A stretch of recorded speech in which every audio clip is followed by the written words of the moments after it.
Hey, what's going on, everyone? Check out what's coming up this week on Legacies. I didn't know, like, they've done so many songs. What are you doing? You doing whippets now? What are you doing?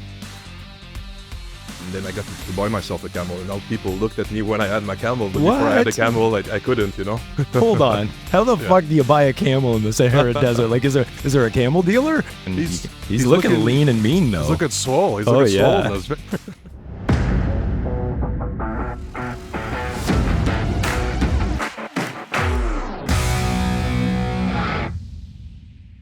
Hey, welcome to Legacies, everyone. I'm your host, Tom Ritchie, joined by Wesley the Wizard Bowles. And this episode of Legacies brought to you by Canna Golf Classic. Hello, happening August 20th, 21st in beautiful Vancouver, BC. Wes, I'm excited. I'm disappointed, but I'm excited about Canna Golf Classic. Because we can't get out there? I can't, well, I mean, I've got to book holidays way in advance. I'm away, but I would be there in a heartbeat.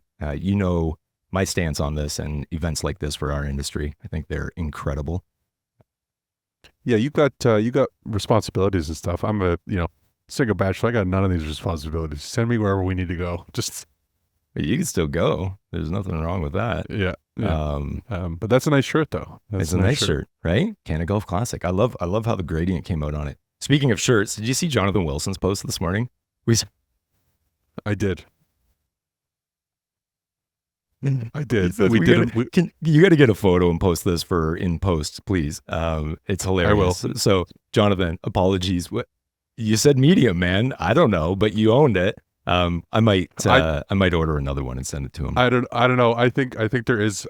It's definitely a medium, but I'm like 99% positive they accidentally sent a women's medium. Do you think? Because if you look at the way the shoulders are tapered and sewed, it looks like they probably there was probably a women's medium mixed up in the box when they pulled them out. And I want to double check. I'm gonna get him to send photos of the tag. But regardless, Jonathan, we're gonna get you one.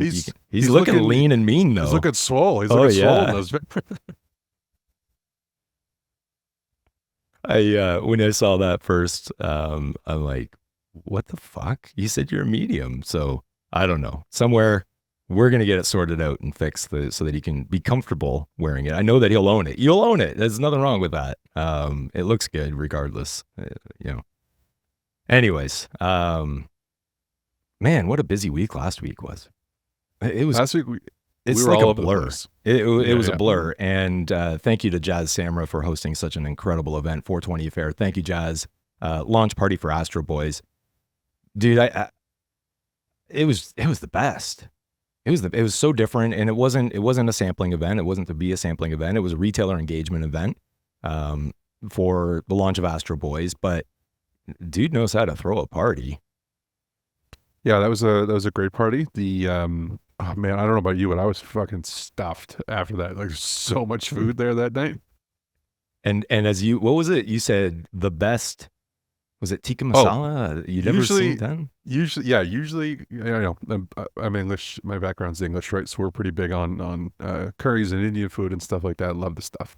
But usually the problem here in Canada is when you get Indian food is a lot of it's fairly, it's taken down a notch on the spice level, right? Yeah. And that was the first time in a while where I've had a tikka masala that, didn't feel done down for good. Canadians. We'll say. It was great. It was super really good. And of course there was so Jazz runs the dope box, and as expected, the takeaway, the gift for the end of the evening for the vast majority of guests, I think almost everyone got one. There was certainly enough to go around, and he's shipping them out, but was the dope box.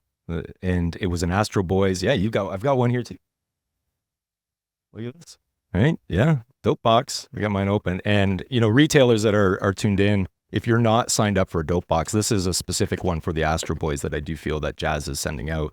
How can I fucking do? Like, it's filled full of samples, different brands partaking and participating. You've got your product information sheets and cards. There's QR codes on all the products that you can scan and provide feedback. Again, the vast majority of our audience that have heard us before, they know I'm in love with the dope box. It makes so much sense. It's more than just sending samples blindly, right? It is a true engagement piece. So well done. It's well done. I have not gotten to. I think I've got to one of the products out of there so far. That's it. But there was. Yeah, I have. What you tried something, didn't you? Yeah, I tried last night. Again, I've got so much stuff to get through. There's a lot.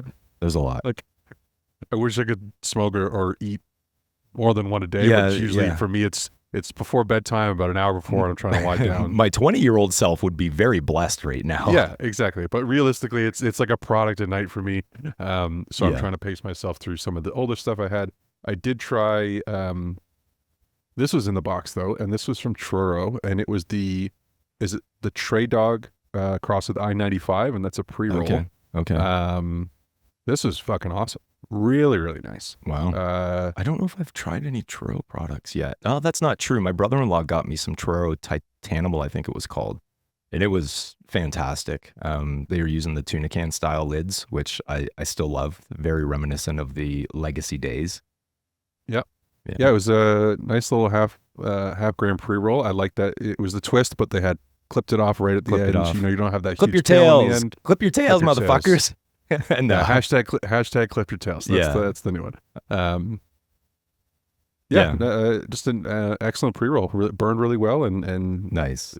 Not much to say other than that. It was great. That's good. Really that's nice. What you want. And that's the thing. Like, you don't need to go overboard with all the.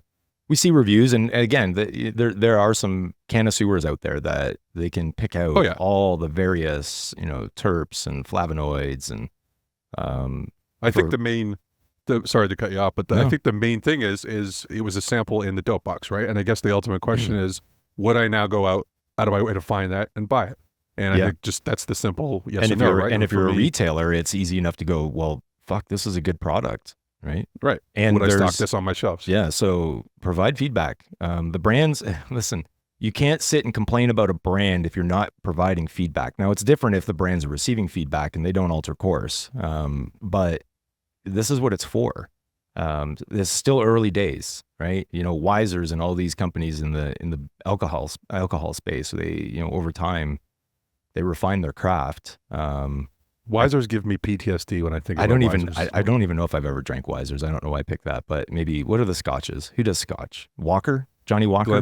Glenlivet. Oh, the blends and all that stuff. I know Johnny Walker does higher end stuff as well, but they used to do the cheaper scotches but Glenlivet, Glenfiddich, all that stuff. Oh, okay. Yeah, I'm not. You know who was a big scotch guy was David Gerard. Remember from Ample, the CTO on the LCA side?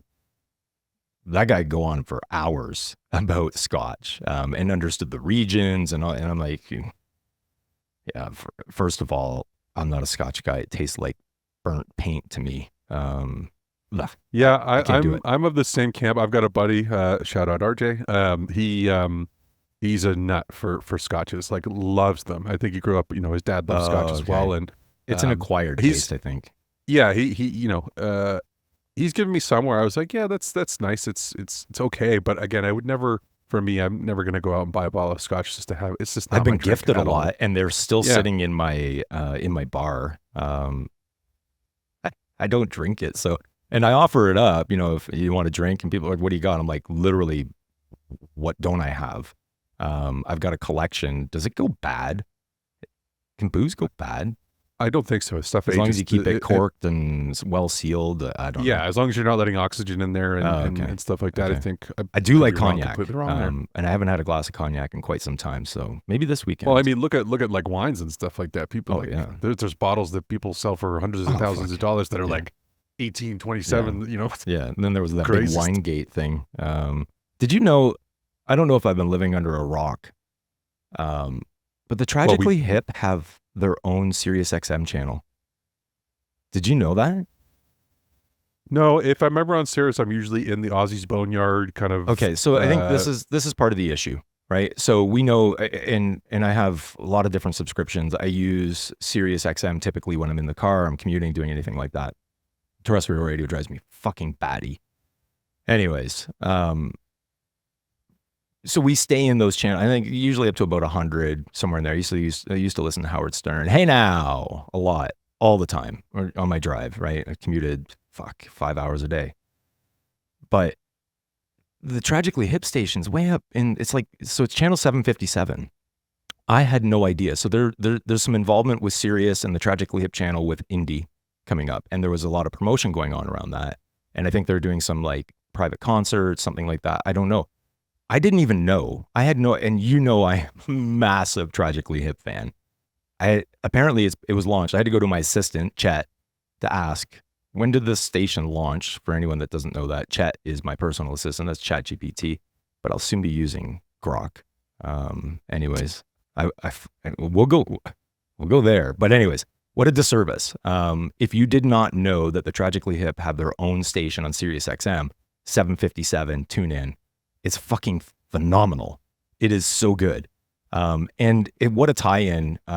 If we can break this out, we would love to tell the Tragically Hip story of Up Cannabis. Rob, Gord, anyone that's not Gord Downey, obviously, bless you. But come on, like, get on the podcast. Let's talk about Up and, that craziness, but also let's promote you a little bit more. It's a favorite Canadian band of all time for me. And many Americans as well.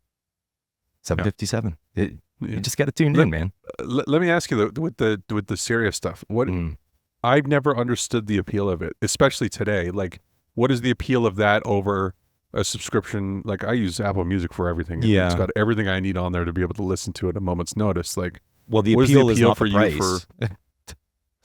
Well, no, that's what honestly, I'm saying. The appeal. So I've managed to catch, I'm not saying I'm grandfathered in, but I end up with a some people got lifetime subscriptions for like $150 10 years ago. Anyways, for me, the draw was Howard Stern. 100% it was Howard Stern. Yeah. And I couldn't access that. You could get old stuff, that sort of thing. So for me, it was when I was commuting. I find Spotify and some of these other ones, they serve me the shit I look for. And I want to be able to explore. So I love some of the indie stations on Sirius. I love, obviously, Howard Stern. I love that, the Hip have a dedicated channel. Fish, Kip Rowe. Fish has. I remember the Fish channel. Yeah, I remember the Fish. They have their own station on there, which I'm slightly becoming a Fish fan. I didn't know. Like, they've done so many songs. What are you doing? You doing whippets now? What are you doing? I listen, I won't become a fish head. I think that's what they're called, like deadheads and fish heads. But I'm not going to go to every single concert. But I didn't realize some of the songs that I like are from Fish. I had no idea. Oh, really? Yeah, I'll be honest with you. Every time I've listened to them, I've loved listening to the songs. I couldn't name a single Fish song for you right now, though. I couldn't do it. Kip can. Kip, if you catch this, how many? I bet you he can list. He's been to a lot of their concerts. But anyways, what do I love about it? I'll say not that much. Well, yeah, that's it. They pride themselves on being different than terrestrial radio. But if you get onto like Lithium, Octane, any of these, it's almost the same music all the time. Ozzy's Boneyard. What I do like is when I get there and I happen to come across, what's a 9 Inch Nails guy? Tom Morello. Is he? No, Rage. Sorry. Tom Morello. That's Rage. He's got his mom on, and he'll talk about, like, I love the history of the artists and the bands and how songs came about. That's what I love the most. And I love the fact that, that the Tragically Hip have their own station. But I would not subscribe, and I'm sorry, Sirius, I know you got a business to run. I would not subscribe at, I don't even know. It's like $29 a month, full price. I think I pay sub $100 for the year. Something like that, which is still not cheap in today's economy. But it's something to go to. I get in the car and it automatically connects. My phone connects and stuff, so I could easily play Spotify or something like that. But you've been with me. You think I'm bad going through stations? My wife is a million times worse than I am. It's just constant. She's a huge music aficionado. Anyways, so check out the Hip, channel 757. And Rob, if you're catching this, maybe our audience can help us with this. Tag the Tragically Hip. Tell them to come on Legacies. Maybe that. I don't know. I'd love to tell that story. Obviously, I'm close with Nick Van Haren, New Strike to Up. I know that there is not the greatest outcome in some of that, and it's painful, but I'd love to be able to share it just so people understand the history. Because I still get people that are like, whatever happened to up cannabis? I'm like, well, I don't want to get into it too much, but one word, hexo. That's it. And I love Sebastian. I love some of the individuals over at Hexo. It's just, big, broad plans, obviously dream big. And sometimes the failure is just as big. Anyways, you're heading to Virginia. You're leaving me. You're leaving, you waxing your philosophical U.S. citizenship for a little while. Yeah, back to Virginia. So I'm going again. Maybe I'm scoping out the political landscape. Just to, I was going to ask, like, what the fuck? Heading down to Virginia, I don't know. No, I'm going to see my dad. Yeah, and because he recently moved there we were in Texas, and so he's moved up to Virginia now. He's got a little farm up there, so him and his wife have a farm, and like he's sending me videos of like he's like feeding chickens. You're not going to want to like, leave. He's wearing overalls and like he's gone full into this farmer lifestyle. And yeah, he's like addicted to these chickens now. He's got cows, and I'm like, funny, you go all in. Hey, listen, I hear that if you have animals of any sort, there's that connection, right? And when you're around animals that much, there's got to be something calming and fulfilling about. Well, yeah, because he said too, like we've lived in Ontario forever, right? And it's a fast-paced lifestyle here. It's crazy. You don't realize it living here and growing up. Yeah. Even Dallas. So Dallas was the same when I lived in Dallas as well. It was very much the same. So it's always been, that's the form of life I've known, right? Right. And he said now he's in Virginia and he's living there on this farm, and the pace is completely different. It's similar to what I hear people say about some parts of BC and Alberta and stuff like that. But the pace of life is completely different, and you just don't realize until you experience it. Like, fuck, it doesn't have to be, all rush all the time. We're victims of consumption for sure. And that could be, just the buzz going on around you. It's shopping, it's interacting, and there's good and bad to both sides, right? Pros and cons to both sides. So you're heading to, obviously there's a lot of weirdness. I'll just say weirdness going on in the whole US political landscape.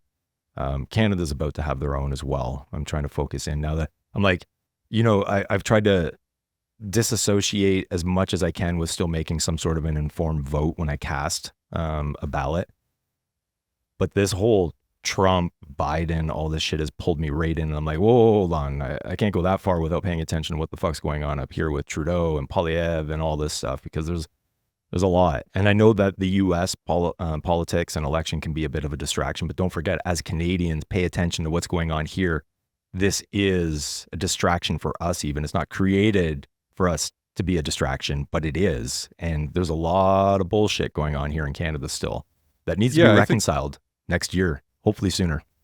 I think even though it is a distraction, like you say, I think it's also still important to pay attention to what's going down there, because it is affecting the rest of the world. You have more world leaders now in these countries that have modeled themselves after the Trumpian kind of, say whatever you have to, not your typical kind of politician, right? Right. And it's kind of happening. It happened in, what was it, Venezuela? They have that guy down there that's very much like him, and it affects us all, kind of. It thing, does. right? It's a ripple effect. They always say when the U.S. sneezes, Canada gets the cold. And I did catch, and it wasn't even because of this. I get criticized sometimes because I won't say I'm a fan of Elon. I love his vision. I love his entrepreneurship. I love what he's done. The guy is a completely different type of thinker. Some go, he's a fucking idiot. Well, I don't know many of that fucking idiots that have done what he's done, managed to accomplish. But there was, a most recent interview with Jordan Peterson, who I love as well. Criticize me all you want. I don't give a fuck. I really don't. At the end of the day, I won't say I'm far left, far right leaning, anything like that. But let's just say a lot of what Jordan has been criticized for over time, I can't necessarily get behind why he's being criticized. He's speaking truths. He was, I think Tanya told me he was a professor at McGill University. That's how his fame got started, because his classes used to be recorded. Okay. And it was at that point that he got his fame, because his students were recording some of the sessions, or I think there was actually a proper video session. It wasn't just the students, but anyway, some of his clips from these classes started going viral, and that's when his fame kind of took off because a lot of the younger generation kind of echoed and you know, were like, wow, this guy makes a lot of sense, and it kind of rung true with a lot of people, and I think that's where his fame really took off. I will say with that interview with him and Elon, the only thing that kind of bugs me sometimes with Jordan Peterson's interviews is he doesn't do a great job of he kind of jumps in a lot and doesn't let people. He's expressing his philosophies and thoughts a lot. Yeah, so it's kind of tough. It's hard to watch sometimes for me just because I like to let people finish their thoughts and stuff like that. But still, it was a very good interview, and it's a different. There's a lot of stuff in there from Elon's side that show a different side of him. Oh yeah, the whole thing with his son, and you should definitely go watch. I see all the backlash on X now, and I've gotten drawn into X. Thanks a lot, everyone. But all the backlash he's getting for that, and I hate how people take things out of context. You know, they'll take one small clip, and then all of a sudden, that's the gospel truth. That's what he said. Watch the interview, and I made the mistake, my friend, of watching that before bed the other night. Rather than a boob tube opportunity, I sat and watched something very intellectual, and the mind just fucking races for hours. But check it out if you want. And just because you can align with certain individuals like Elon or Jordan, it doesn't mean you agree with every fucking thing they say. Yeah, that's not what it means. So anyways, if you want a real mind fuck before you go to bed, get a little baked and put on a YouTube channel called Cool Worlds. And Cool Worlds? Cool Worlds. COOL, Cool Worlds. Yeah.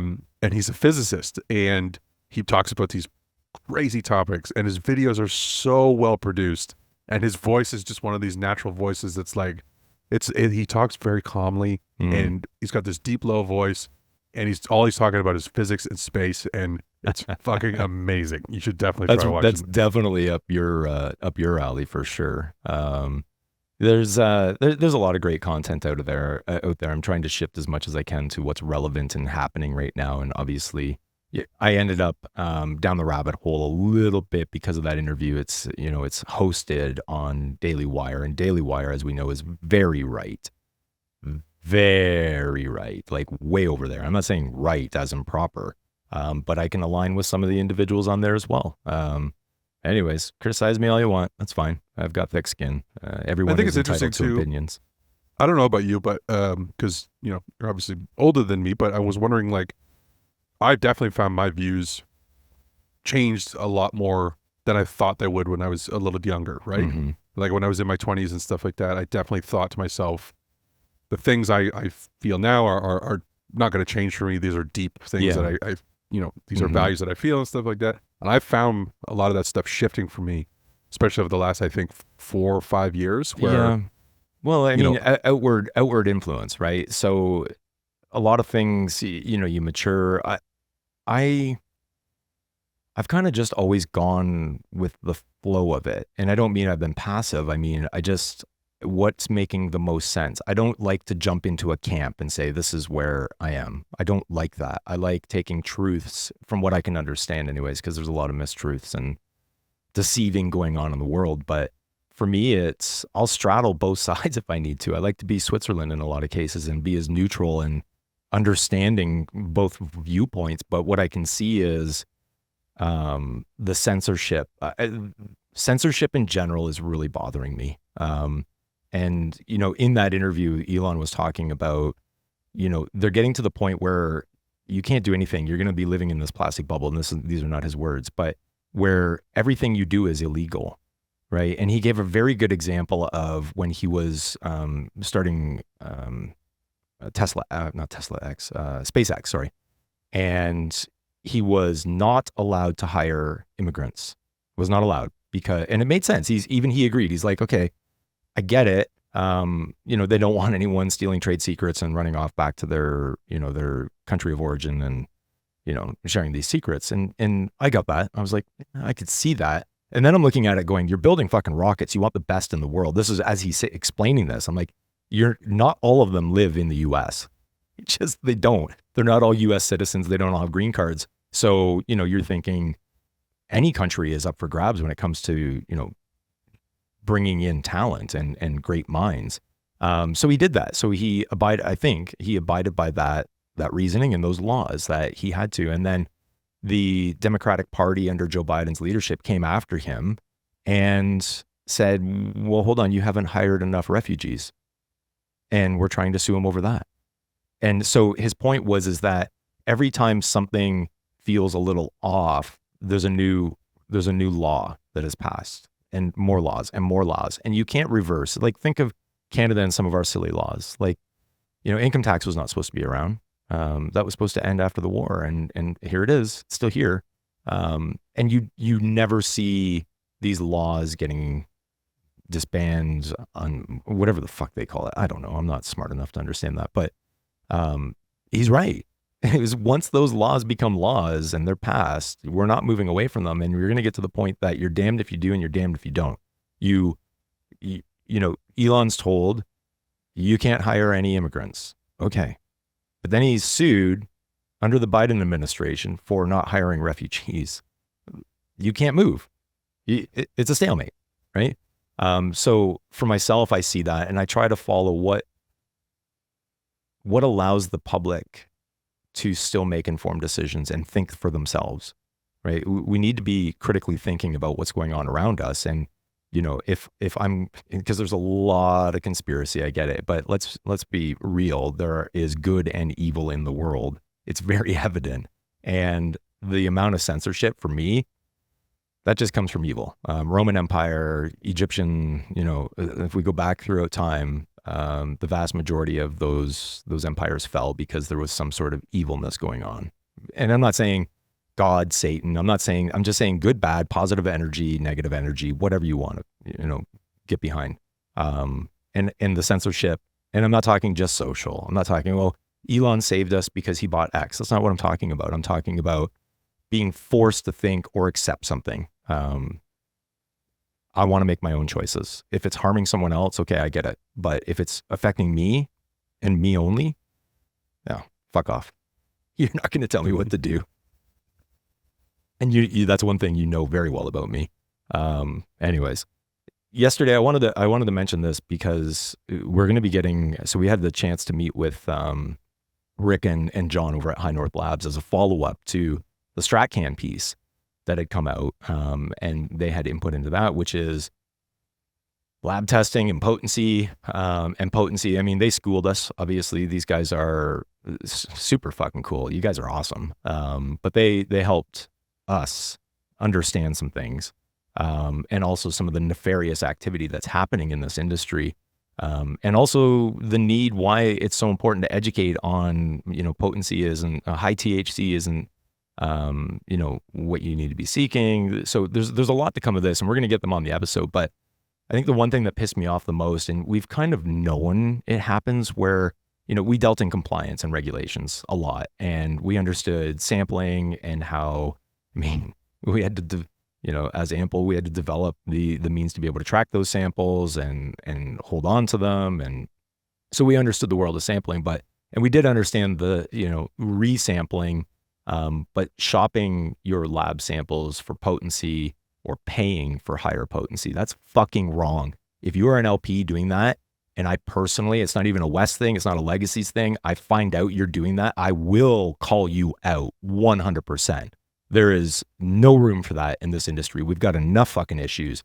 Don't do it. Period. So anyways, we're going to get them on the, I don't know when. Did they pick a date? I don't know. As soon as we can. I think it's going to be some point mid-September. Okay. Just the general window is where it'll be. Okay. But yeah, I agree that meeting was interesting. It was meant to be kind of a meet and greet meeting, and it was like, oh shit, it could have been a podcast. And it's like, but I think that the thing that came out of it for me was, and you said this to me after, it's not that, yes, they made us aware of some of the bad things that were going on, but I don't think we realized how bad it actually is. Yeah. Like it's worse than we thought. And yeah, it's time to give them a voice on here and yeah, think about all the data points. I want to say knowledge, but because it is knowledge. Rick is an OG, but all of the data points that they have, I don't know why LPs aren't consulting more with like a very reputable lab like High North. Like I'm thinking this, like if I need a very specific product that has a certain outcome to gain distribution in Ontario or, New Brunswick or BC, before I even put seeds in my vault, I know there's no vaults anymore, I get it. But before I even do that, maybe High North offers this as a consulting service, but I would be asking them, in your experience or what you've seen, which cultivars will yield X, just in general, right?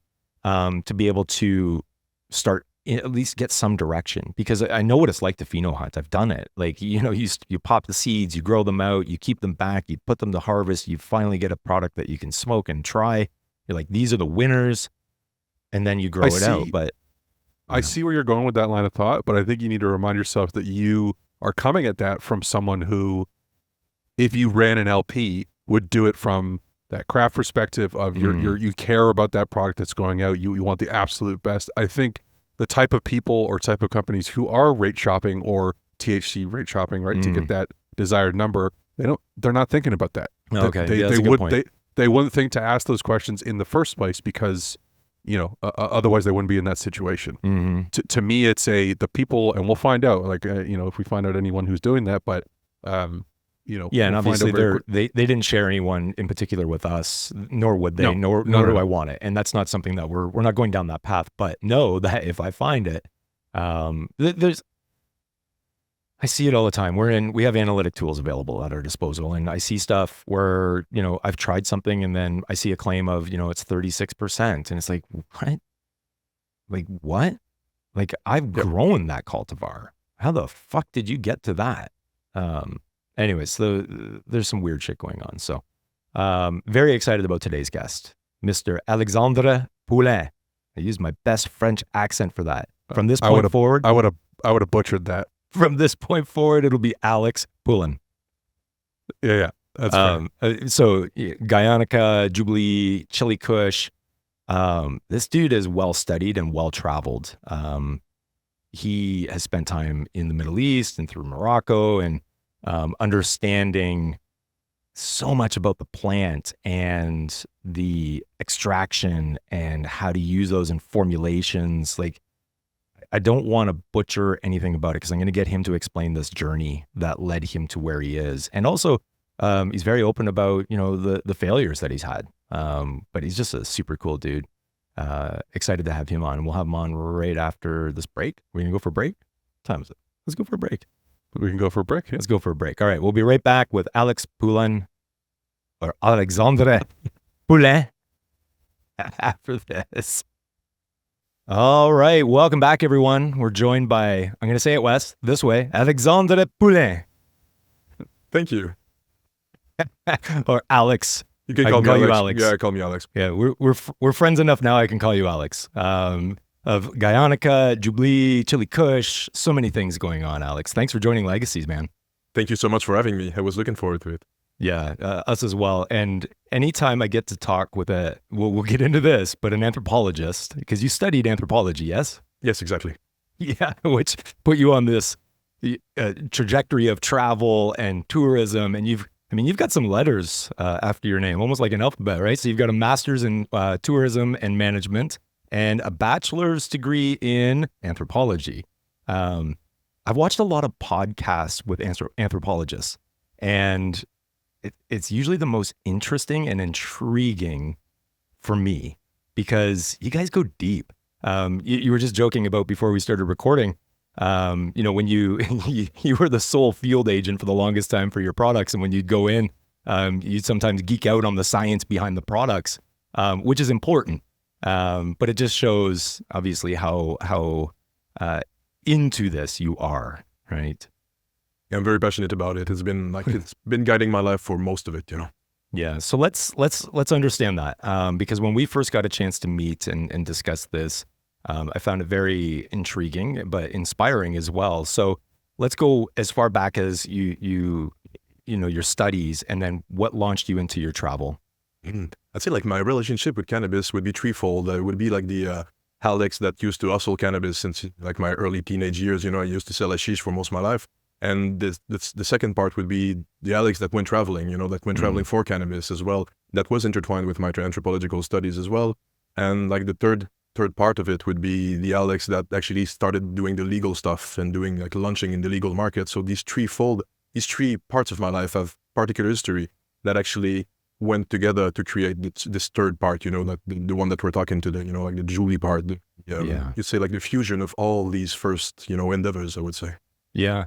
And those early days, I remember when we started talking about this. I mean, Montreal hash. First of all, I'm very, very excited that this product is finally coming to Ontario and other areas. But tell us about that, because like what defines Montreal? We hear this, right? Montreal hash. And for some, they're like, it's hash is hash. Not even fucking close. Right? Well Not said. even close. Tell us what Montreal hash is. Actually, like Montreal hashes is very much linked to the history of Quebec as well. As you know, like the Montreal port was the gateway for most hashish, imported hashish for let's say the last century of prohibition that we had. And then all the immigration that came from the various, civil wars and various waves of immigration we had in Quebec brought knowledges, deep and ancient knowledges about cannabis, about hashish itself. So the first fold would be the import hashish that came from Montreal, from Lebanon, from Jamaica, from Morocco, from various other parts of the world, India as well. And the second part would be like the way we applied a deeply anchored traditional knowledge with the local population that actually came from these places and brought with them knowledge that we could apply in our daily practices. Wow. Let's say for me, I used to sell Moroccan pressed hashish and then Jamaican cream and stuff like that. But when I come from Gatineau, and it's a city close to Ottawa, and then when the population started to diversify with the Lebanese community arriving, I started to make my own hashish and not selling the hashish I used to import through the port of Montreal. And then my friends from these various countries teach me the first traditional ways to make it. So I'd say the Montreal hash is infused by these multiple cultures and by this tradition of smoking mainly hash for a century, I would say. So connoisseur and resources created creativity, and then created the famous Montreal hash. And I've been hustling that hash for most of my life, and the first time legally very, very, like 2 weeks ago. So completely different, right? Between legal, regulated, and illicit market. I think we made more money. The illicit. Oh yes, we did. That's for sure. But it's nice to see that there are these traditional Montreal hashes, and individuals they don't necessarily, and that's why I wanted to explain that story, because they don't relate that necessarily to understand, because you get a brick of Lebanese hash way back in the day and you break it up and you sell it, and it was Lebanese blonde, or it was you've got some Jamaican gum hash, and they were different to an extent, but Montreal hash made its way, like especially through the 80s in Canada. And it was we're questioning, like, is this Lebanese hash? Is this Moroccan hash? Like what, because it was so traditional and those values were instilled in that making process. And there's other stories that you had shared as well. I want to, go into the wild, I think it was the blueberry. It wasn't blueberries. It was your grandmother's recipe. We're going to get there. For the edibles. Yeah, that's on the third part. Side. The third we'll part get to of that. my story. So, but obviously you're very much a foodie. You're into cuisine. Like no other that I've researched. That was my first career. First career, right? So you take your passion and understanding of the cannabis industry and weed, whatever we wanted to call it back then. We call it cannabis all the time now. I don't think I ever called it cannabis in my early days, ever. It was weed, legacy ganja. cannabis wasn't that much of a lingua. Eh? No, but I think the regulations, they help form the thoughts around, let's use the word cannabis, and mostly I think just to destigmatize it. What was funny is Wes and I had clients in Jamaica, and it was, their license said, I forget exactly what it was, but it was straight up called a ganja. It was a ganja license, right? I love that. And I'm like, yeah, that's badass. Like, so anyways, you go through school. Obviously you're an intelligent individual. You're well studied. What did you do when you got out of school, right? Because you went twice, obviously. You got your master's and you got your Bachelor of Science in anthropology. Like most individuals graduating, they're like, okay, spent this time in school now. Well, now what the fuck do I do, right? What drove you to your next steps, and where did you go? It was actually a bit intertwined. When I arrived in Montreal, started studying, and I started traveling, deeply traveling in various regions of the world. So I'd say like the decade in between 20 years old and 30 years old was the decade that I did my biggest or longest travels, and the decade that I did my studies as well, both of them at the same time. So I was able to do, like, I was a tour guide in various regions of the world, like Nicaragua and the volcanoes, or Indonesia with the orangutans, and various regions of the world that allowed me to go deep and to live with various cultures that were, you know, utilizing various types of traditional medicine linked to plants, linked to sometimes hallucinogenic compounds or like psychoactive compounds. And that fascinated me very much.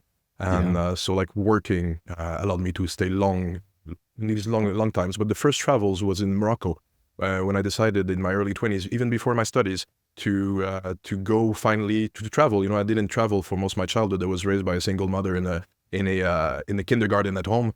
And, you know, when I got the chance to travel, I read books about Morocco. I smoked hash, obviously, and then Morocco for us, very legendary for all of us.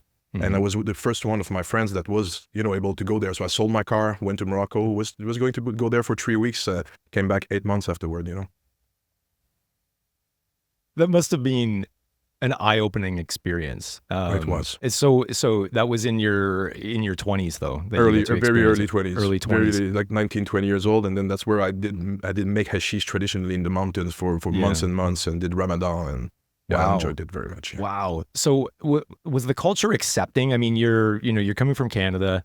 You know, you've obviously experienced hash, you've talked about it, and sold it. But Yes. you know, you go into the Moroccan culture because I've seen documentaries on this. In early days, they were very close kept about how they do it, where they're harvesting, the process, distribution. That was another big one, was they didn't want you to have any idea how they were distributing it. But was it a welcoming environment to be like, yeah, come on in, we're going to show you how to do this?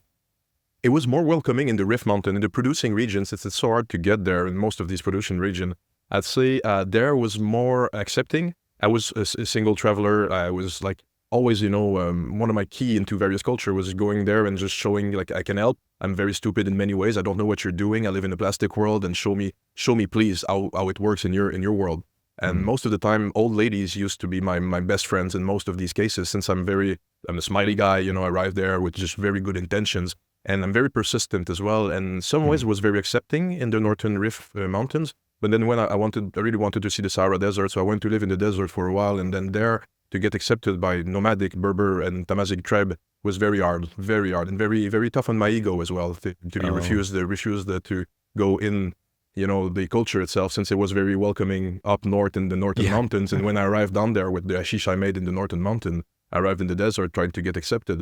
It was very hard. It took me at least a week going back to the well each and every day to try to get accepted, and nobody would even look at me. And then I got to buy myself a camel, and now people looked at me when I had my camel, but before I had a camel, I couldn't, you know? Oh, hold on. Wesley told you this was going to be a completely different experience in having Alex on. How the fuck do you buy a camel in the Sahara Desert? Like, is there a camel dealer? Like, what the hell? There's an area, a souk, they call it a souk, is where they would do commerce, you know, sell various types of things. And there's the camel souk. It's not camel per se, there's dromedary, because they have one hump. Camels have two humps. In English, we say camel for both, but the genetic or phenotypes, there's dromedaries and there's camels. So mine was a dromedary, just to say. So there was a dromedary souk at like an hour drive from the city Mohammed, which is the last city in Morocco at the border of Algeria. And that's where I was told to go to meet some of the relative of people that I met in Aïd Ben Hadou, which is like a fortress up in the mountain. Okay. And then when I went to the Mohammed border of Algeria, that's where I went to the well every day to try to get accepted, and I wasn't. And so I said to myself, there's no human in the desert, obviously, without the camels. And they respect the camels so much. I have no respect whatsoever, but they will respect the camel if I do have one camel, you know? Wow. And so I went to the camel souk, bought myself one there. I actually got, ripped here. I got, most of I paid too much for it. That's what I wanted to say. But I had like these baskets as well, like dried figs. I had dried meat. I had jars of water and wool and stuff, you know, and like even like a robe and stuff that you need to wear in the desert because it's super warm. Yeah. And then when I got back to the well itself, then an old man that wasn't even looking at me at all looked at me with my camel. I had like big Malian camel, and he went and he came to me and he said like, "Oh, it's looking good," and he like touching the camel. It's like I was arriving with like a Porsche in like a in like a, I don't know, like a Honda Civic gathering or something like that. Like Yeah. I had like a Cadillac or like a cool camel, you know. I didn't know much about camel, but I knew it looked good, you know. And then when the old man came, I had a strategy in mind. So he came, he touched the camel. So when he looked at me, I couldn't speak Berber, so I said like the politeness in Arabic. And then I opened my bag with 250 grams of hashish. So yeah, that was my gateway, you know. Universal language. Yeah. And I couldn't just arrive with my hashish. They would say like, who the fuck are you? Like, what's that? Yeah. And I don't want anything to do with you. So they just said like, I just said to myself, okay, look, let's bring them softly to me. And then I would say like, I can contribute. I can be of use for you, you know, if you allow me to be so. So I became the butcher for 2 months in the desert with them. And I traveled illegally in Algeria, Mauritania, and various countries around there. Because there's no frontier, you know, it's sand. There's no border. Yeah. Incredible. Like if we can end the podcast right now, it's the most interesting thing I've heard in my life. This is wild. That was all in the 20s as well. What the hell? Yeah, that was actually 19, 20 years old. That was my first travel. I never traveled before that. That unlocked so much into me, and confidence as well. Confidence in human beings. Confidence in people, you know, like putting myself in such a maybe stupidly harm ways or like temerity, I would say, but I felt like I witnessed my own ignorance more often than not. And I witnessed the kindness of people as well, and that unlocked a decade of travels all over the world for this purpose, this particular purpose. Were there any scary points during that trip? I imagine, you know, being that's your first time traveling and you were there 8 months, like you said, I'm sure there were some points there that were like, you know, I'm in a rough spot here or anything like that, right? Actually, it's very poetic talking about it right now, but most of the time you're very uncomfortable. It's not very nice. It's very warm. I felt like, I got sick a lot, you know, I got bitten by spiders. I had like a lot of hardships, but you know, these hardships allowed me to open, you know, gates and doors that I didn't even know existed, you know, before. And then they got me to access this deep traditional knowledge in cannabis and hashish making and the why behind cannabis. And, you know, I thought I knew stuff about cannabis since I've been hustling it and making hashish for most of my life. But when I arrived there, as I mentioned, I've witnessed my own ignorance. You know, I didn't know anything about cannabis. I didn't know anything about its potential. You know, that was the tip of the iceberg, not even then.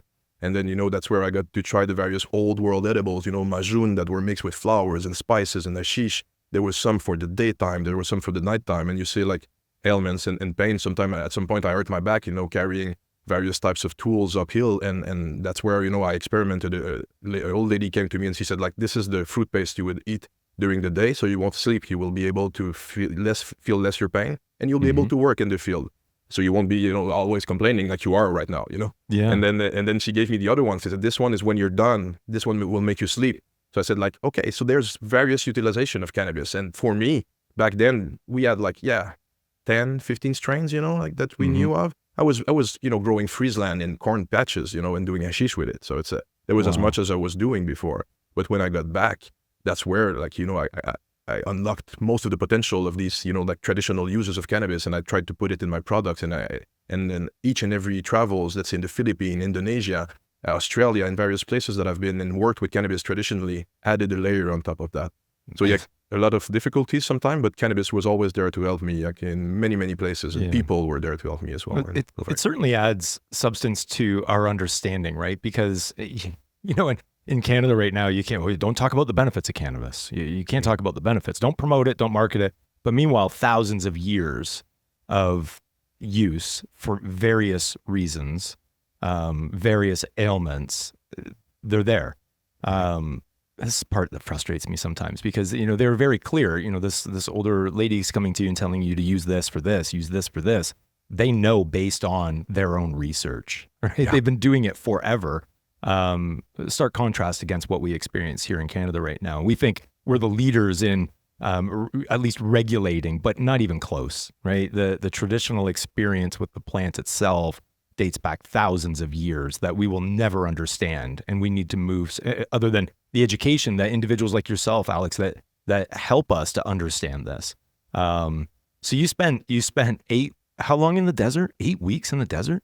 Almost 3 months, a little bit less than 3 months in the desert. Yes, it's wow. It wasn't my choice, right? Because when I jumped into it with the people, I would say like, you know, it will stop when it will stop, you know.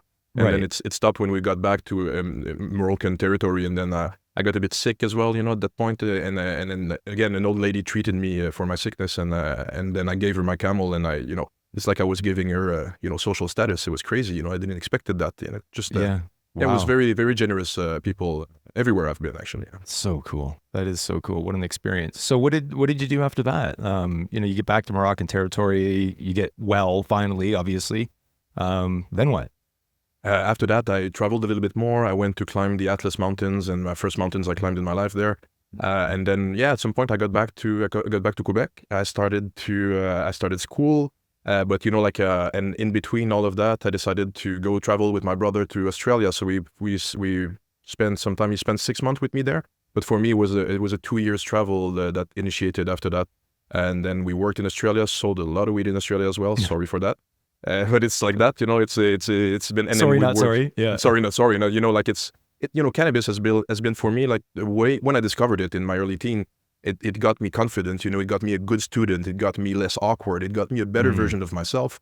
And everywhere I've been, and then psychologically speaking, that's the part. But, economically speaking as well, it helped me to, give gifts to people around me, to be generous to people around me as well. It's been, and then traveling in Australia, it helped me pay for my diving instruction for my car over there, because, we were always traveling with not much, and then, Australia, then got in deep relations with the local Aboriginal communities and got baptism in various names of my skin and my soul. And then I got to sell cannabis for various communities over there as well. Wow. We've heard so many stories now where cannabis made the individual a better student. Mm-hmm. So many. Come to mind, Drew Henson, the founder of Toki, and, he's done a lot. Brilliant, genius. I mean, literally a genius. And he said if it was not for cannabis, there's no way he would have been able to sit through. No way. So that's incredible. And then, man, so then you hit Australia, you start, local drug dealer down there, was the culture there as accepting? Yeah, it was. I'm a very lucky person. I'm immensely lucky. I've had my fair share of failures as well, but I find myself very, very lucky. I heard there was like this dealer in this particular place of particular city in the mountains and stuff, and I went there to try to find some bulk weed, and then there was a storm and there were like tents in the market going around, so I decided to just carry some tents, and help this guy. And this was the actual guy, that was owning the town, and we got friend. I used to have like very long hair with like locks and beard, very long beard, and he used to call me D'Artagnan, like a musketeer, because I had like this very long. We need pictures. Mustache. You got to get pictures. I'll definitely send us pictures. We can post those. I had seashells in my dreadlocks and stuff, so it was nice. It was another kind of a cultural appropriation, though. There wasn't a term back in the days, so. Right. Yeah. But I mean, I struggle with that sometimes, right? Because you're there, you're trying to understand. You have your own spiritual connection with the culture. So I don't know. I won't go into that, but anyways. So you get your studies done finally, and I apologize. I thought that the studies then the travel, but this makes so much more sense now. They were all intertwined. All intertwined over a lot of time. A decade, yeah. Yeah. So, like, what did you feel that you were doing? I have to ask this because you're well traveled. You do all these things, and then not very many go, I'm going to go to school now. Like I really want to. What was it that clicked where you're like, I'm going to study anthropology, or I'm going to study tourism, like, because you've already done it, like you've experienced it firsthand. Was it like a gratifying need that you had to have, your master's or your bachelor's degree in something? What was it that made you decide I need to formally study this, or was it just interest? Yeah, that was a funny moment, because it was a particular moment. I was living in my boat in the Philippines. I had my long hair, didn't wear a shirt for the last 3 months, and I was like growing like these various roots and stuff like that. And I had convinced myself that I wanted this life, like this life, living on a boat, bringing people to islands, doing some spear fishing and stuff like that. And, like this, I had a conversation with like a guy from Auckland, a professor. And we spoke, and he said, you seem like very interested in most things. You should go back to school and stuff like that. And, he just stayed with me for a month or so. And I woke up one morning, just chopped my dreadlocks, went to Thailand, partied a little bit, and then came back to Quebec. And just decided to go ahead and do my studies. When in my 5 years I was able to do all that was left for my study, and then at year 30 I finished it, and I converted all my illegal activities. It was 2018, very soon, a year before. So I decided to stop illegal activities and to try my first business model in the legal cannabis industry. That sadly didn't work, but Well, and we want to talk about that because I think it's important for our audience, because our audience is made up of so many, right? They're either consumers, they work in the retail space, they're LPs, and one of the things that we like to say is it's not new. You stand on the shoulders of giants, right? Stephen Hawking's like, it's, learn for those that have done that you are trying to achieve. But Wes, you thought Morocco, the desert, Sahara, we're in Australia, but then he just drops in, I was spearfishing and running tours and stuff in the Philippines and doing these things. Just casually drops that in there. First time I experimented with topical cannabis over there as well. Oh yeah. And so, because in the Philippines and Thailand, Thailand, we know Thai stick, right? We know this. But in the Philippines, cannabis is a no-no. It's been harder under the Duterte right now, the president that's been hardcore on drug repression. But as in much parts of the world, cannabis is ancestral. Cannabis is pretty much everywhere. In some communities, some islands down south didn't have it at all. But my first experience with topical cannabis was in northern Luzon. In the rice, there were some rice terraces in the northern parts of the Philippines, and I got there. Wanted to go to do some trekking and stuff like that. But I met some tribal area that I wanted to go and to speak with the people and to learn from. And I started to cook, to cook with them and to, be useful. I try to do whichever part of the world I am. And then I hurt my wrist at some point in the kitchen over there. And then again, as in other place I've been, I had a local mom. Her name was Anita. And she came to me and she said oh, come with me. And she used this compound of beef tallow, beef fat, very, very strong beef fat, with citronelle, this herb that we use in cooking, but and then hashish as well, and it was super pungent, not that pleasant. And she used that on my wrist. First time I got applicated topical cannabis in my life, I didn't even know it existed. That I didn't even know. I know we could do bad bombs and stuff like that. It was beginning, I studied a bit of the history of I knew it was a thing, but I didn't know it was a thing. It was a thing that I could use daily. And then I experimented that there, and then that's why my topical formulation are all fat-based, because, when I studied it after that, we witnessed that, the dominant theory shows us that fat-based, formulation have 25 to 30%, more bioavailability in the peripheral nervous system as well. So we try to apply high science, but, Anita didn't know what I just said, but she did know what I just said in her way, And that's what I want to do. I want to bridge I want to be the bridge in between deep traditional knowledge and, modern science. And one is the other, I would say. One doesn't need to be justified by the other necessarily, but in the world we live in now, after a century of prohibition, we need to educate. And I think that's the way I see myself, as I got the chance and the opportunity I was so lucky to live all these experiences. And my goal is to bring these knowledge and to explain them to the community, to the Canadian consumer, and at some point to the world, hopefully. Yeah. Well, and you've done that, and you're an educator as well. You've been on many platforms, and this is a form of education as well. And we thank you for that, because it's these travels, these experiences, the study. Let's not forget, you've studied it, and you're putting it into practice. But educating individuals to understand the differences. I would have never thought, tallow or fats like that, the bioavailability is higher. I wouldn't have known that, but now, mental note, I'll be looking into that, right? So let's talk a little bit about your failure, right? And not many people like to talk about their failures, but you're a different dude. You're very humble in your approach to, it sounds like, most things, especially just, getting into these different various areas of the world and experiencing things firsthand. So what was the first company? What were you setting out to do? My first company, actually, I wanted to do this mix of topical and edible, similar to what I've been doing now, but in a little bit different ways. But it was in the early days of just before legalization. I was preparing myself for it, found investors, invested myself most of what I had. And actually, at some point, it took a long while before it was defined what was going to be the legalization. And we now knew that edible cannabis and topical cannabis would be in the second wave, which would push even further the capacity of the investor to take back his money at some point. So we decided to pull the plug for this first, and then my own investment from my the money I made didn't make a lot, but wasn't enough for it to keep on going. So that's the first failure. That was this one. And the second one, I would say it's interesting because it's I wanted to do like this bean to bar. I don't know if you know the concept, but bean to bar is like when you know the farmer that grows the cocoa bean, and then you do a chocolate bar with it, and then you market it, you know, like no middleman, and you want an ethical supply chain behind it. So I wanted to have this bean to bar chocolate truffle brand with sexual lubricant. So I wanted to have like a very sensual, very sexual brand. I've been making sexual lubricant with weed forever. You know, like it's been one of my popular products back in the days, and it's something that was very appreciated, and I wanted to push it forward with like effect-specific truffles, similar to what I've been doing with Jublee, but not with chocolate, obviously. But then it was with chocolate. And then again, Quebec decided not to legalize edible cannabis when Canada decided to do it all. And my investor at that point wanted to do it in Quebec first and then expand afterwards elsewhere. And then, so we pulled the plug again. And then I lost the last bit of money that I had to push myself into the industry.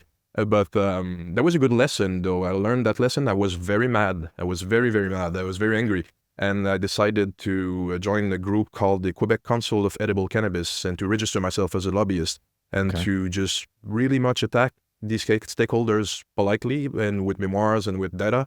But we did that for 2 years, and we contributed to the legalization of edible cannabis in Quebec. And once the door was open, my third model arrived, Jublee. Right. So that must have been just infuriating.